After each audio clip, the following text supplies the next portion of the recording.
I'm Kate Stillman with yogahealer.com, and I'm here with Kate O'Donnell with her third, not first, not second, but third book release. Yes, we have them all here. And this is a super exciting book, The Everyday Ayurveda Guide to Self-Care. As I was looking through your book, and I got I'm like, it's funny that you said it's like the release date of them, because I'm like, I've had this book for a while. 8 months.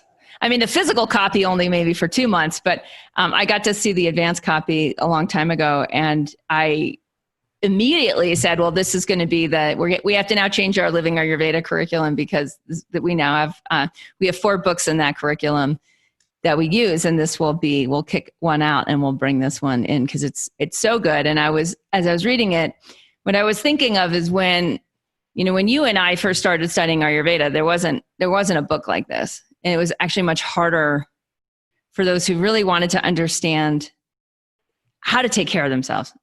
Like Ayurveda for me, me. Ayurveda for me to get over my allergies or my constipation, or understand the interconnectedness between my monthly hard menstrual period and what's going on. Like there wasn't really a book like this that not only gave me the ability to understand what was going on in my body, kind of, see what was happening in the levels of the tissues of the body, but to also like to be able to make medicines. Mm. And that's really what you nailed. So congratulations. Thank you. I'm super excited about this book in a way that I wasn't about the cookbooks. Because of the depth, like being able to. Yeah, I feel like this is the book I've always wanted to write, but I had to write the first 2 to get everybody warmed up. Yeah. And really, I do. Yeah, you do, 10 years in, Yeah. So this is for me, I'm just I can't wait to share this book. I'm just, there's so much about Ayurveda that it's I feel like the topics have stopped at a point. Like you get your Vata, Pitta, Kapha, you get your gunas, you talk about food, you talk about dinacharya, but what about the tissues? What about the channel system? And then what about really, like you said, making medicine, where I think all food, every meal you make is also medicine, but to really, when you start using the herbs and spices in conjunction with the correct carrier substance, you get more than the sum of its parts, a real potent ability to create changes in the body. Yeah. And I just want to emphasize the word you there, right? Yeah. Because right now too, with what I'm finding humanity is people are starting to understand I can't rely on someone else to take care of my immune system. I need to understand me better, and I need to understand how to make my own medicine better. What is medicine for me? And that's something that, for anyone who's been on the self-empowerment, self-care path, I think one of the initial attractors into Ayurveda is that it's personalized self-care. It's not a one size fits all. It's not a one vaccine for everybody approach. It's do you understand who you are and then what's going on and then what you can do about it. Yeah. How the qualities of the nature of one's body are manifesting. Mucus means one thing, and then dry skin means another thing, and being able to read the body's signs. And that way because I do feel previously people have wanted to slot themselves in with the doshas and be I'm a Vata type. And I've done that in my own journey with Ayurveda and thought, Vata, and then it can change. And you're dealing with a different grouping of qualities for whatever reason, whether it's age, I'm going through changes due to age, where I'm experiencing more Pitta than Vata. So there's now I'm in a whole new thing, And I can recognize this because of the way the qualities are manifesting in my body. It's I used to always be cold, and now there's these weird moments of heat coming and going, So it's I want people to have that ability to see that big picture and to really read signs so that we don't get stuck in some kind of a category of knowing our body as this external introduced idea, but really that like it's understanding your body through Ayurveda is like a live thing that's going on all the time and it's changing all the time. So helping people like know what the signs are and also understand what are the factors that cause changes. You know, like are the time of day, the time of life, the time of year, like the season, you know, and having people, I was worried that the book was going to be too much, but so far the feedback I'm getting is that people are like, oh my God, this totally makes sense. Like, yes, I get it. Yeah. And I'm curious about that because in the writing and editing process, and I think especially with things that are outside of the reader's culture, right? It gets really tricky of like how much do you unpack? How deep do you go? How much do you change the way you would have said something because you want your reader to really understand it from where they're at versus, you know, where you could go with it. So what was that process like for you? I mean, because I can't imagine it was easy. Like when you're talking about, you know, when you're talking about shrotas and when you're talking about causes of disease and you're talking about the tissues of the body, it's a very different way of understanding than someone who's been raised in a more, you know, Western scientific allopathic mindset. Yeah. And for that reason, I'm careful not to draw too many correlations and use too much Western language to describe the Ayurveda, because I know for myself, this was a thing. I observe it in students. It's like, we'll just glom right onto the familiar and then start to try to understand everything through this. It's like Claudia Welch's work with hormones. And she's like, well, I'm not sure how helpful it is for us to dork out about the Western view of hormones. As you know, like, I'm not sure that's really the direction we want to go. And that was so affirming to hear her say that recently, because I was like, oh, that's how I wrote this book. It's like, do you want to describe why that might not be that helpful? Because what I find is, like you're saying, it's like there's this familiarity. And what I find also is, like, as people raised in, you know, more of a Western paradigm and a Western schooling method, there's a comfort in the intellectual, like understanding something with the cognitive ability or with the intellect, rather than embodied knowledge, which demands a totally different way of knowing and of being and of acting. Right. Yeah. Yeah. And that's where I keep coming back to self-observation for the reader. Like that's why it's a guide to, you know, to self-care, because it's like guiding you in how to observe your body and its interaction with the environment. And in a lot of ways, that's commonsensical. You know, it's something that belongs to each human being. We all have the ability to observe, like, the universe of this body and how it interacts with the galaxy around us. Yeah. So in that way, it's like keeping that at the forefront as I'm writing makes it much easier to stay focused and not like go down a theoretical pathway. So there'll be places where I'm like, you know, I really want them to like understand like the system of the shrotas, like the channels that move stuff throughout the body. But I also know that there's only so much you can digest, like, by reading a book, you know? So it was like, well, what I want people to do is visualize it. Just visualize, you know, different like parts of the body and how that part is connected to this part over here. And just imagine that there is this sort of tubular nature of the body. And that's enough. And that the thing about this self-observation sciences is that they're going to take you where you're supposed to go once you start paying attention, you know? So it's like not exactly my job to explain everything. And Charaka was the same way. The Ayurveda text, when they describe the Shrotamsi system, they're like, well, we're only going to say so much, because really, if you don't know what we're talking about, you're in the wrong place. You know, so you get like this kind of like small amount of information, and it's very clear that it's for the practitioner, it's for the self-observer to take that cream, you know, and like digest it and begin to embody it over the course of time. And I think your book's like that too. Like it's going to take time for it to sit in people, like you can't just like sit down and read your books cover to cover. Yeah. You have to live your way through it. Yeah. Yeah.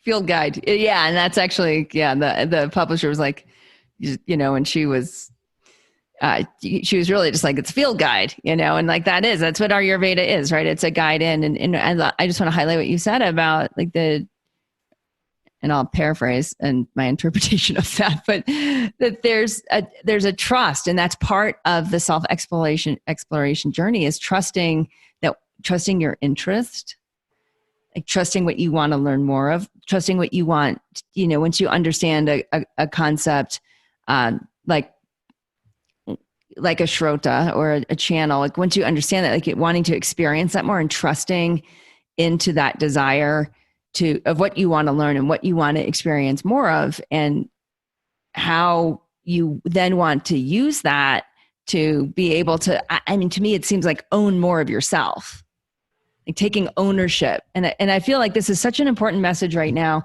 where, a certain percentage of the population who's done a ton of holistic wellness wisdom in the last few decades is feeling like pretty empowered.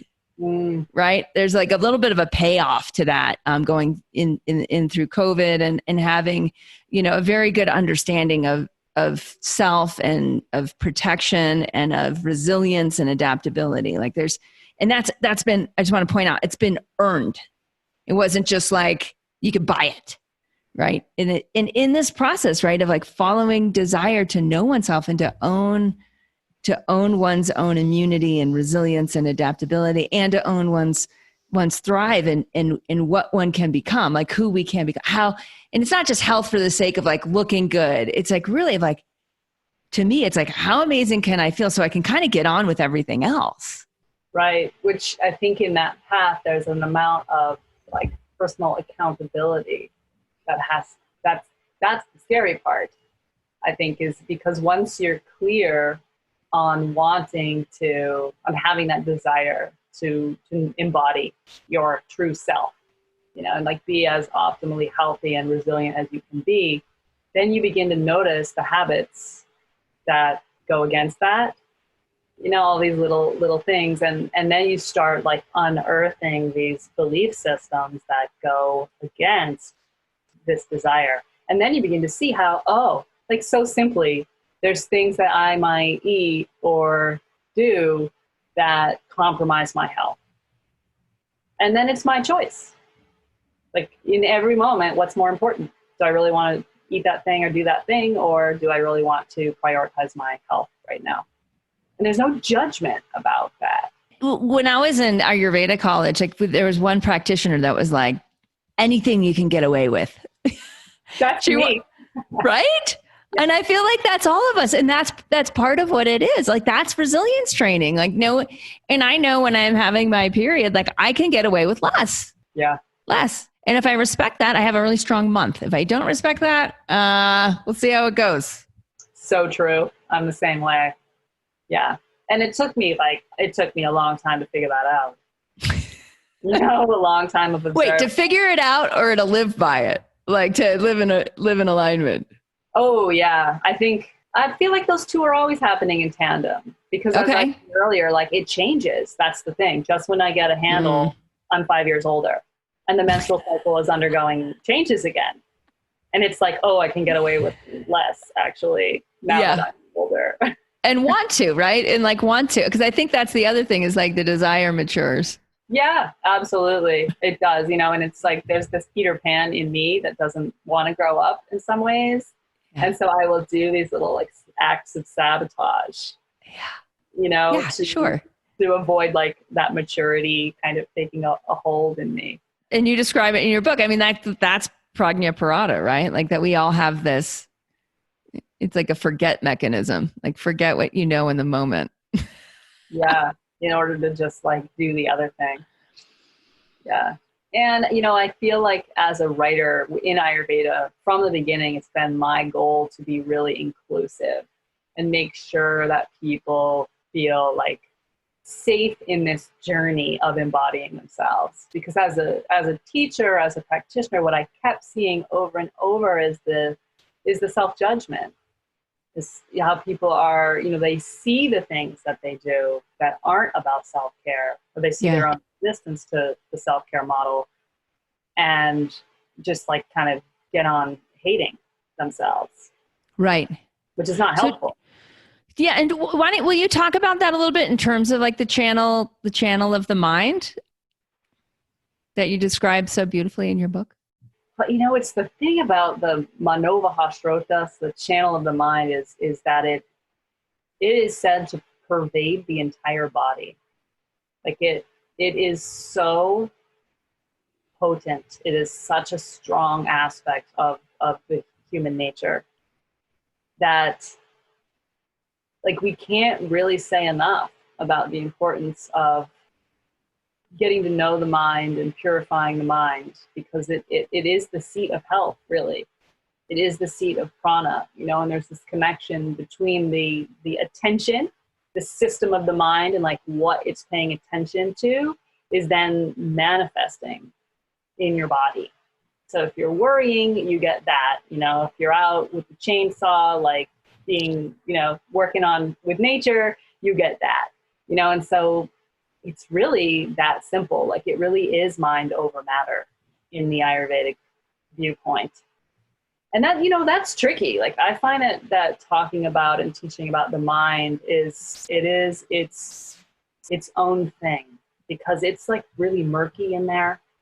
And there's a lot, there's a whole lot going on. And I think as culturally, people are unearthing the concept of trauma, in the past decade. And that's bringing up this whole other reality of how the channel of the mind has been manifesting throughout the body in ways, since that time. Mm. So there's so much there. I feel like, I like to, at the stage that this book is at, the concurrent book that just came out, like, I want to be as practical as possible. So it's like, hey, the mind is a big deal. It's going on, but let's make some medicine in the kitchen, and like, let's understand like physicality and the relationship between self and environment. Like, let's start with that. And I think that when you get to really the purification of the mind, and it is its own language, its own journey, which is always going on. Like, when we're doing self-evolution of any kind, whether it's physical or subtle, like, they're both happening. The physical and the subtle are like the two tracks of the train. Your body's the train car, and you really can't separate those two. So it's like, in a sense, I feel like if we can get the attention, like, into this book, and like, people are actually in the world of the book with the photography and the design. Yeah. I think that, like, it's like, hey, like, jump on this sailboat with me. Yeah. And let's go. Yeah. I love that picture. So gorgeous. Yeah. Yeah. Yeah. Because then, I mean, that's the thing. I was picking service berries this morning, and my puppy like stole a lot of service berries.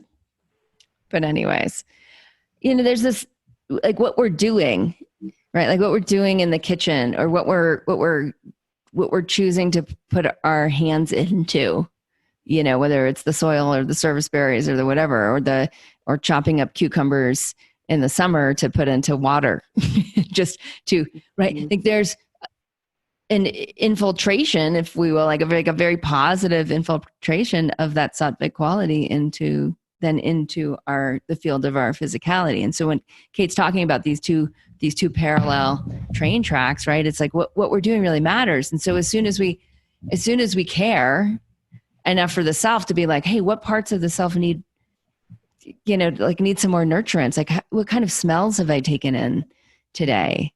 How am I using my senses? Like, what are my eyes feasting on? It starts to change things, right? And it starts to undo some food addiction. It starts to undo some trauma. It starts to undo some fear. And a lot of people have a very either low chronic level of worry right now around the unknown. as things are changing in our world very quickly. Nature of schools changing, the nature of work's changing, the nature of health insurance in certain countries is changing. Like there's just a lot of, there's so much in the unknown. And my sense is like, wow, yoga and Ayurveda, like this is the time, this is like it's time in the sun here. Because like this is what Ayurveda and yoga have always been talking about. Like P.S. You're always living in the unknown. P.S. You're always totally plastic and shape-shifting and have these supernatural powers. Like, yeah, you too have these supernatural powers. They have to be developed. And the way they're developed is with your attention. And this guide that you've created really helps people into those superpowers. Right. And that there's an agency in the healing process. Like that's the key. As I think in this low grade fear and anxiety that so many of us are experiencing now, a lot of it does have to do with things being out of our control, where the thing about manifesting and healing vibrations in the daily life is that is completely up to you. Like it's really the availability to be like an agent in the healing process. And I describe like turning your kitchen into like a mystical realm of alchemy, you know, where you're like, you know, you have aloe plant and you have pomegranate, but when you put the two together and you have them at the right time of day to address the right dhatu, the right tissue layer, like, oh, it's magic. It's magic. Yeah. In Living Ayurveda, it's super practical, it's super down to earth, and we want it to make a difference in your life, honestly, the moment you start. Hi, it's Kate Stillman, and I'm going to tell you about how the Living Ayurveda course works and why it works the way it does work. A part of my natural personality is that I'm a futurist. I'm an innovator. I can't help it. It's just the way that my awareness works and has always worked. So I'm always looking at how do we make Ayurveda practical to solve for our biggest problems, at home in nourishing ourselves and getting deep rest and passing on the habits to those who our lives affect. If we understand our habits are truly not our own, we say, hey, whose habits affect me and whose habits am I affecting? And can we align those habits with the kind of radiant longevity that we want to experience, right? Year by year, decade by decade by decade by decade in our road ahead. The other core part of my philosophy is around collective leadership, and I take those two words very seriously. I see how there's a whole next level of open-minded integration where we look at the questions that you're bringing, the conversations you're wanting to have, and we build that into our leadership model and help lead and guide our community in the direction of addressing the deepest, most potent issues that'll help us get the greatest traction in growth and transformational evolution. So that's a lot of, my philosophy on Living Ayurveda. I look at our planet, I look at the stresses to our ecosystems, the stresses to our human population, our human culture, and that's what we're solving for. So that's how the whole course is geared. I take my community very seriously, become part of my heart, you want to become part of my people, and that's how the course works. I mean, that's why it works too, is it's even though we're all coming in from all over the world, we have an experience of deep connection, deep community, and evolution together. All right, I hope that clarifies some of your questions around the Living Ayurveda course. So just bringing people deeper into the book, like when I was reading your go to the beach, like what you go, how you'll bring your aloe and how you'll, your natural electrolyte with aloe and coconut water. And these words to me, like even aloe and coconut and like you mentioned pomegranate, like they're like goddesses, right? Like, and you start to, in that alchemizing, be able to create a much better experience for the self. And there's this level, I think, for the Western mind, and I'm just going to kind of keep flipping back and forth with this, there it's like, hydration, or we put these words on this, like, oh yeah, because it's hydrating. That sounds good. But there's this other level of Shakti that's happening when we partner with these plants, with these plant foods, and with making our own medicine, even if the medicine is bringing aloe and coconut along with us to the beach in a liquid form. So do you want to just talk a little bit about that part? It's like, again, about like, this is the thing, like I don't live as much in nature as I would like to. Like I live in sort of a suburban area. And so every substance that I bring into the body is like, that's where I find the magic. You know, that's where, because it's easy to think like, oh, like we're going hiking, yay, we're going to be in nature. And it's like, no, like nature is always there in all of these substances, whether they're spices or kitchen herbs or fruits, vegetables, etc. You know, and like I want people to view all of those things as these very like potent and magical friends along the journey, you know, because I think that the way that people view substances, especially in America, definitely, there's a lot of confusion about the role of nourishment in the body, you know, and so you say like, oh, we need to hydrate. And it's like, well, no, we need to connect with the water element. You know, we need to receive nourishment from the water goddess of the planet, you know, and there are certain substances on this planet that do that better than other substances. So we know what those are, those like mucilaginous things like chia seeds and marshmallow root and aloe plant, you know, and it's like, oh, the qualities are there. And the body that's craving the water is like, oh, hello, you know, ah, my aloe, oh, my licorice, you know, and then you take those qualities into the body in a very intentional way. It's not just like I'm pounding this Gatorade in the car on the way to my meeting, you know, like your body doesn't receive it the same when it's, you know, when the substance is not as potent and the moment of introducing that substance into the system is not as intentional.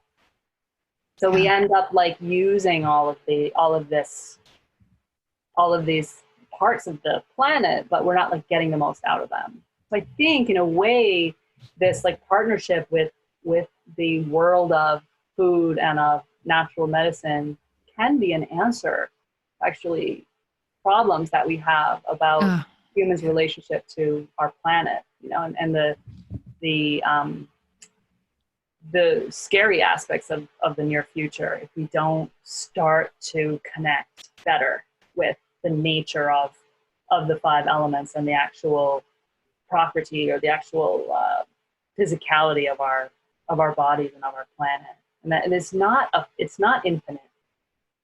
There's not like an infinite amount of resources anymore. Right. I mean, it's like, yeah, there's not an infinite nature to everyone's immune system. I think people are discovering, right? There's like, that is such a good especially point. people that are challenged, it's finite. And it's the same thing that we're talking about there. Yeah. And Master of You in the ethos, I talk about it as the shift from consumer to collaborator. And this is language I've used in my community for over a decade and on the podcast and whatnot. It's like, fundamentally, we all need to shift our awareness from consumerism into collaborating with the plants, collaborating with the ecosystem. And I always want to bring it to that guna, like that you were talking about in the mucilaginous part of hydration, right? It's sticky. Like water, like deep hydration, there's a stickiness. It's not just putting water in and out of the body can actually dry the body out. Vatas have experienced this, I think, the most, where someone's like, their skin's dry, their colon's dry, their nostrils are dry, their tongue's dry, like things are dry. And they're like, I'm drinking lots of water. And it's like, well, water's like water in and of itself, especially if you're drinking it out of, you know, if it's got chlorine in it or fluoride or like whatever it has in it, it might not be that sticky. And then what helps your body absorb the water and feel that juiciness? Because that's really what we want to feel. We want to feel juicy. We want to feel luscious. Right? We don't want to just be hydrated. And this to me is where, you know, bringing people into these recipes and into the homemade, you know, these do-it-yourself homemade recipes for natural health is where you start to be able to understand a concept like that around like, oh, right, I want to be juicy and luscious. And then that builds my resilience and that enables me to know myself on a deeper level and even to uproot deeper level of imbalances then, right? To get to the issues behind the issues. Right. Which I didn't want to write a home remedy book where you just look up painful periods or, you know, cough and then go to that page and make that thing, because again, the intentionality and the efficacy are not there. The stuff, you know, I feel like a lot of the Ayurvedic remedies are very particular to the moment, the person who's taking it, even the time of year that the medicines were harvested makes a difference in the qualities that they create. I really wanted to take the home remedy concept and the self-healing concept, but put it in this context where it's teaching people, like you said, how to be guided by the body's natural desires. So it's like, I'm dry, I want this. I'm hot, ooh, I want that. And then to go to that home remedy section, like in search of that. Instead of like, oh, I know that this is called a migraine, so I'm going to look up migraines and see what's in there. Right. Type in migraine in Google. Why you get a migraine, and then you can't address the underlying cause of why this is happening. And you just, take a remedy. Yeah. Yeah. And I just want to really invite people, because I know many of you will get this book, like take time in the beginning. Like don't skip that for the pretty pictures in the recipes in the back. Like take time to understand and read it. And it's one of these things that like, yeah, we do have to read it about 20 times.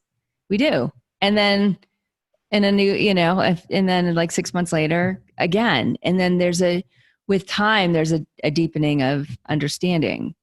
I always find that with Ayurveda. Like that's, to me, I think probably why people like you and myself dedicated our lives to Ayurveda, because it was like, well, I'll never really get to the bottom of this one.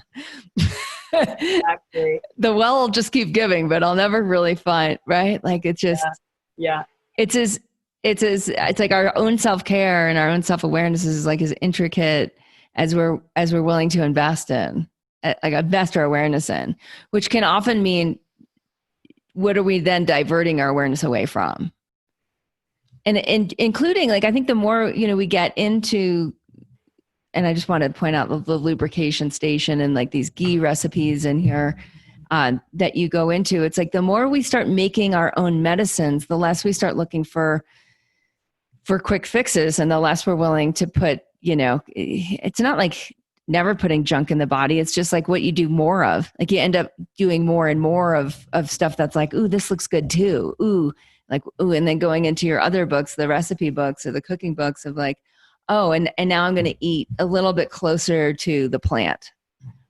Yeah. And it takes and this is like what your books are, especially Master of You is so good at, is about helping people contact their natural desires. And that's what takes time. I think that like my hope is that the reading of the book like inspires people to want that kind of understanding of the body. And so they start observing, they start like looking for the clues and cues and like getting involved in this process. And like, it's a cool feeling to feel like the readers are there. Like they've arrived at that place, like I didn't dumb stuff down. I was just like, you know what, if we're going to do this, like we're going to do this. Yeah. Like I trust that people are going to go the whole way into the book, and really take on the tenets in their life of what Ayurveda is teaching and what it can do for us. Yeah.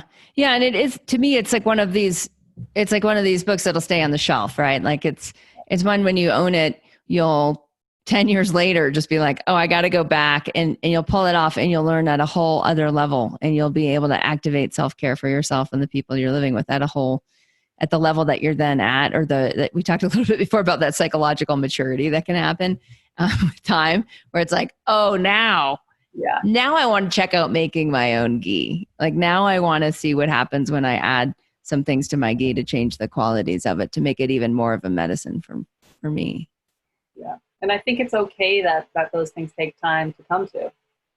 Oh, yeah. Yeah. So it's almost like the books can move along in that way. That people can just start with like taking an interest in food and getting that relationship, in the everyday Ayurveda cookbook. And then you start to see your behavioral patterns, and you realize that the mind is this whole other field. And you study that in the second book. And then by the time you get to this third book, it's like, oh yeah, like we're going for anatomy and physiology now. Like we're going like, all the way into the body and like what it's made of and how it works. Now that you've kind of got like the nuts and bolts of the kitchen sorted out, you have a sense of the mind, and like your eye is on that a little, like that's the thing, it's going on all the time. And then it's like, I just feel this, like in myself, I feel this like blossoming that's happening from the content of this new book. It's just like, yeah, like your community, Kate, is especially, I feel like people who can take this in. Like I thought of them a lot while I was writing. I was like, hey man, at least the yoga healer people will get it, you know? And like the people who are in Ayurveda school, like I know they're with me, and like these are going to be great resources for them. Yeah. To, you know, to help them share that information with other people in ways that are easy to understand. Yeah, I love that. Yeah, and there is that maturation of you know, when you and I both, I think, were into yoga before it was popular, and then we watched it get like really super popular. Yoga mats for sale at Costco, kind of popular, right? Things that were just like, you know, 20 years ago, we never would have even imagined. Within that explosion, in that sort of, you know, that sort of flattening out of like, what is yoga and what is it to really be a yoga practitioner or to practice yoga? What is also happened is in that widening, now there's again this sort of like second rising, I think, of people who are like, no, I'm actually really serious about this. Like, I know it's not just a flow class. Like I'm really, but it's that invitation, that widening got a lot more people into their breath, into their physical body, into noticing the connection between how they're feeling and what they're thinking, into investigating thinking and meditation, into, wow, is there an effect of like what I'm putting in my body and how I'm feeling and what I'm thinking, and like, you know, this like connecting of the dots. And then, you know, for people that are like, yeah, check, then you're ready for a book like this to be like, okay, now let's really talk about what does anatomy and physiology look like from a subtle body perspective. And then how do we self-care based on optimization, right? I think it was funny. I was talking with my cousin who was, I was talking with Craig Hamilton, who is he's an integral enlightenment. He's integralenlightenment.com. He almost never does interviews. And he was, he's like, we're gonna title this podcast like The Ultimate Guide to Peak Performance. And like his teaching is like, allow everything to be as it is, you know, like really go into what you can do with the power of awareness. It's just straight up that. And it's like, if you have that, then like peak performance becomes something that you can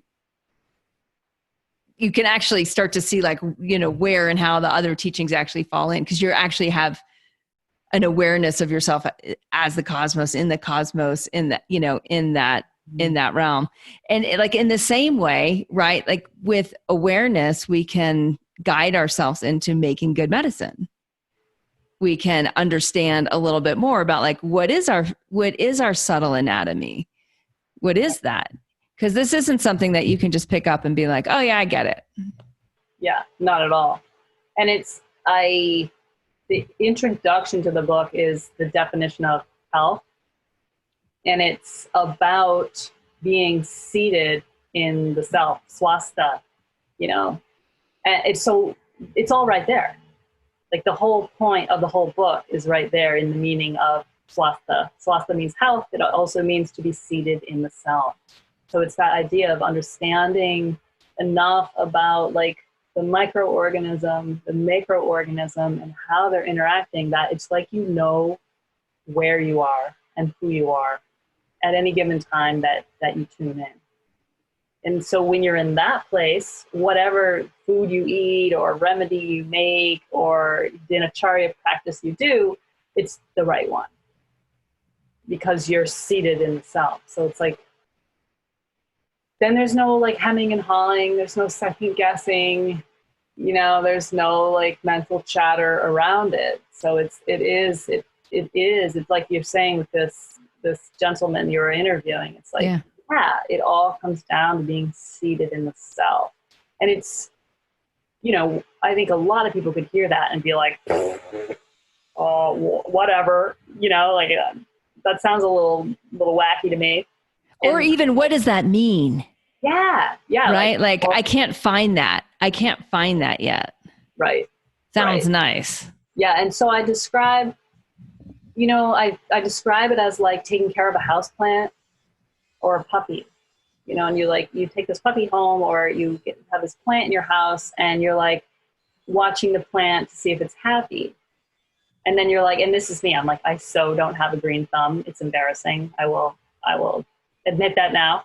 So I'm like, does it need water? Does it need sun? Like, I don't know. And so I like move it over here and give it a few days and observe it, then I water it more or I water it less. And like, I'm in this observation with, does it need, more soil? And I'm killing some plants along the way, but like I'm figuring out like what different plants like and don't like. And it's the same thing with the body. And I'm never like, you plant, what's your problem? And we do that to ourselves. That's the thing. Like, why do you want more sleep? 6 hours of sleep should be enough. You should be more productive. And it's like, hey, if this organism wants 9 hours of sleep, if that's the deal, great. It's like, I don't have a problem with my plant wanting to be on this table versus that table. Like, why would I do that to myself? And I feel like that's the sensation of being seated in self, is that it's simply that ability to observe without judgment and have an ongoing awareness that is unjaded by all the beliefs that we should be different than we are.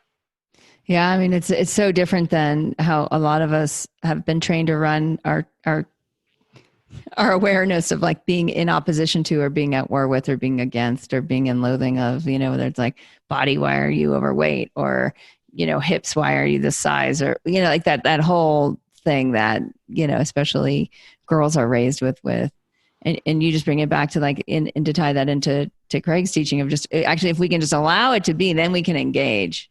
Like then we can, from there, right? Now we're in partnership. Now we're going from consuming, like being in a consumer relationship with our own body, to like collaborating, to like, okay, now this is what is. So this is where we start. Yeah. So I know you have a new book in your Mano Vahashrota. Tell us about it. What's next? Yeah, it's women's health. Because I started taking some clients again. Like I hadn't been taking new clients for the last couple of years, and then COVID happened, everything got canceled. And so people wrote to me looking for consults. I was taking them, and it's like one after the other, walking in with, menstrual thing, the menopause thing. And it's like, it was undeniable that I was like, oh, we need to have this same kind of a context to understand the cycles and the stages of life for women's bodies.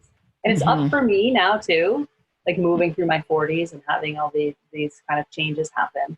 So I really want to flesh that out, and also to add the Kara Brostrom's like visual angle to it. I think she's just got this way, Yeah, you two are partners in this, and simpatico. I mean, that's what makes these books come alive in a way that just text only just can't do, or that just these, yeah. And it's interesting because I know it changes. There's a lot to consider in that with publishing books and price point and pictures and like that, even investing more in a book like this from the collaborator perspective, not consumer, right? But it's like, yeah, this is a worthy investment. And so to hear that you'll do this with women's health is really exciting. I would say I'm very excited. Yeah. Wow. I was just having a conversation with one of my, someone who works with us on the Yoga Healer team, and she's in Lisbon, and she was talking about, we start every meeting with positive focus, and she was like, I'm learning more about my menstrual cycle, and she was saying how she has really hard periods and they're getting harder, and she's like, I'm finding resources, I'm finding information. And I would love to just say, well, Kate has a new book coming out, so that's super exciting. And the visual, like we are so highly visual and more visual. And I find it like my kid won't really pick up a book without pictures. Like, and she's 12, and it's because like, that's how we're designed to learn faster, is what I'm seeing more than anything. And it's why things like Instagram are so popular is like we as humans crave attractive visual input. So I'm so excited to hear that like you're going to bring that to women's health and Ayurveda. That's super, super exciting. Yay. Awesome. Awesome. Yeah, it's going to be a few years. Yeah. Yeah. Down the pipe. Way. Yeah. Cool. Awesome, Kate O'Donnell. So I just want to point people to your website, Kate O'Donnell, DONNELL.yoga. And Kate O'Donnell is Kate with a K. Yay, Kate. And for anyone who's like enjoyed this, we have, I think, Kate, you and I have done this on every book release you've done. That's so cool. Yeah. And so they're all on the Yoga Healer podcast. So you can just Google Yoga Healer and Kate O'Donnell and get those past episodes of your cookbooks for those who are interested in your cookbooks too. Like I said, I like all three. I'll have these for my whole life. Oops. And this is the gorgeous cover of the new one. Yeah, that's me, you know.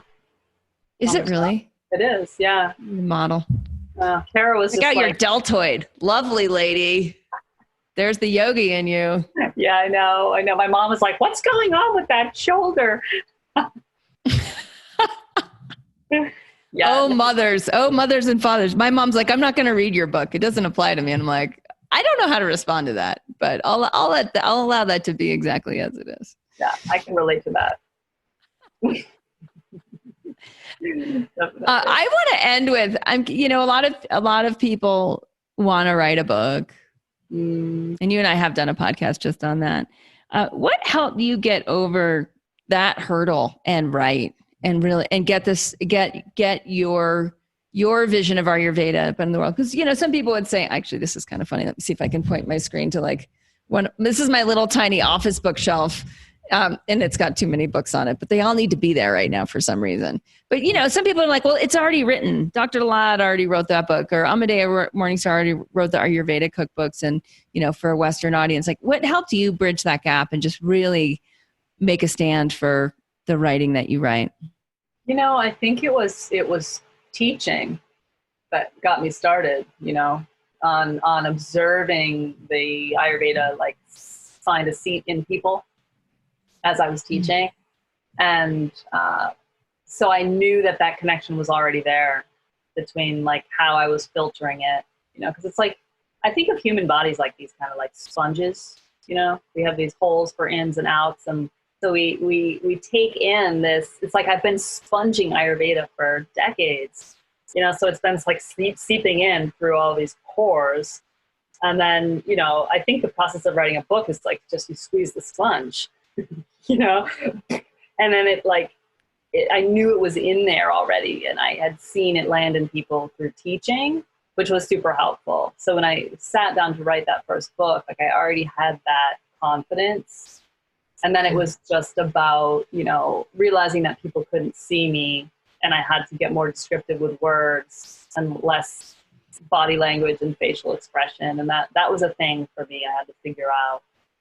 But I think that voice is always there. It's not like it goes away. And I think, oh, women's health, like, of course there was that voice that was like, well, Claudia's book is the bomb.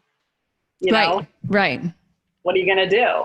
And it was like, well, I'm going to do what I do with the content. I do a thing with the content that lands with certain people in a very particular way. And we all have that. Like, we all have that. We've filtered the information and the experience through this organism. And so it's going to come, when we squeeze the sponge, it's going to come out in this very unique way. And then there's these other people who are of the same sponge variety out there, who just go for it. And there's enough interest right now in Ayurveda, in self-improvement, in yoga, and that anybody can write. Anybody can write, and there's enough interest that your people are gonna find it. Then you have to promote. I know we've talked about that too. But yeah, we won't go there. Yeah, that's another podcast. That's another thing. That I just want people to know that voice is there for me. It's there for every book that I hatch. I have to I see that voice and I'm like, there you are again. It's not like it goes away and like I'm at this pinnacle of self-confidence now, and yeah. It's going to be there, and you just have to not listen to that. and listen to the sound of this book that's trying to come into being. Yeah. Yeah. You got to get out of the way, right? Like, it's like the vrittis, they have no place. Right. And I think that's the difference between being able to produce the book or not, is whether you get mired in the vritti or you're able to push through it or swim through it, however you get to the other side. Yeah. Knowing that like it never goes away and you just emerge, innocent and ready to write your book without any mad voices, Yeah. It's just part of the process. I mean, I have this inner critic. It's just brutal. It's just brutal. It goes on until publication, and it's not until like people are like reading the book and having beneficial experiences that goes away. Yes. If we don't expect otherwise, then we might not be so surprised that for us or too. think like I shouldn't feel this way. And so that means I'm not someone who can write a book. Yeah. I mean, I'm so curious about that with like the great of the greats. Like my guess is they all had the self-critic. Like my guess and that's part of Tejas, right? It's like part of what it helps us sharpen our ability to see what's coming through us. And it helps us see everything that's not that. Knowing that like the sharper that is, like the sharper the inner critic is going to also be as well. Right. That's surprise. So yeah, it's so true. You never get to this place where if I get to a place where I feel like I'm awesome, I'm like, uh-oh, something's coming my way. Like there's something I'm not seeing. And it's inside the head. Yeah. Well, congratulations on your third most gorgeous book, and congratulations to Kara Brostrom as well. I mean, wow, it's awesome. So I'm going to read the title again: The Everyday Ayurveda Guide to Self-Care: Rhythms, Routines, and Home Remedies for Natural Healing. The rhythms, routines, and home remedies, like that's exactly what people need right now. I just want to say, like anyone who has the COVID fear, like this is required reading, the whole damn thing, twice. Start now. You can get it today. I'm so happy to be your day of release interview. Yeah, thanks, Kate. Thank you for sharing this day with me. It's very special because it's true. We have talked at the release of every book. So today is the actual birthday of my book. Yay! Thank you. We greet you with love, and we will share you wide and far. Namaste, y'all. Thanks for listening. Yeah, thanks to the listeners.